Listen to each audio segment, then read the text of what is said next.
In this segment, we will consider the first two consequences of the Great War for Empire that contributed to the American Revolution. The first we will refer to as Creole patriotism. After that, we will examine how British Indian policy enraged Americans. During the war, the British Parliament enacted the Quartering Act. This act mandated that colonists house and feed British soldiers stationed in America. Imagine the intrusion, enjoying your Saturday evening at home when a contingent of soldiers demands entry and sustenance. The act was a clear violation of privacy.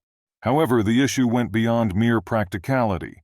It reflected a broader European attitude that viewed the Americas and everything within it as inferior.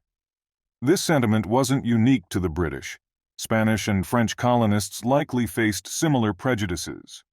A French naturalist, Georges-Louis Leclerc, Comte de Buffon, even used a zoological comparison to illustrate this point.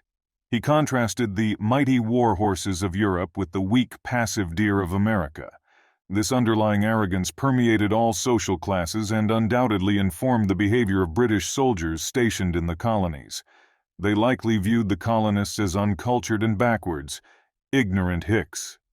This disrespect would naturally breed resentment among the colonists. In response to this treatment, a sense of American identity, distinct from British identity, began to solidify. Historians refer to this phenomenon as Creole patriotism, emphasizing the colonists' emerging sense of self and their growing attachment to their American home.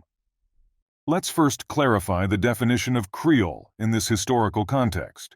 While the term is often associated with New Orleans, it has a broader meaning here. A Creole is an individual born in the Americas whose parents emigrated from elsewhere, typically Europe. In New Orleans, this meant people of French descent born on American soil. Similarly, within the Spanish colonies, someone born in the Americas to Spanish parents would be considered a Creole. In the British colonies, a large portion of the population would fall under this definition, as many were born in America with English ancestry. Fueled by British arrogance and their constant denigration of the colonists, the Creoles began asserting a distinct identity. They countered arguments of American inferiority by highlighting positive elements of their society. They emphasized the abundance of land, cleaner environment, higher infant survival rate, and general prosperity they enjoyed in contrast to Britain. This counterargument served as a turning point. The Creoles began to view their differences not as deficiencies but as strengths. This shared experience of being looked down upon by the British fostered common ground. It sparked the emergence of a unified American identity, one that the Creoles proudly embraced and defended. So why is this shift in perspective significant?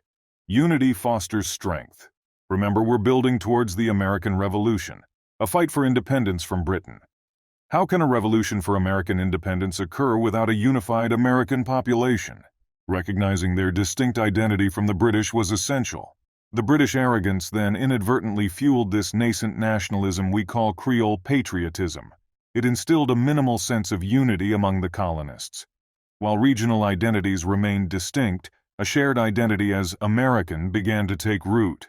This realization that they were fundamentally different from the British became a critical development in forging the belief that America could exist as an independent nation.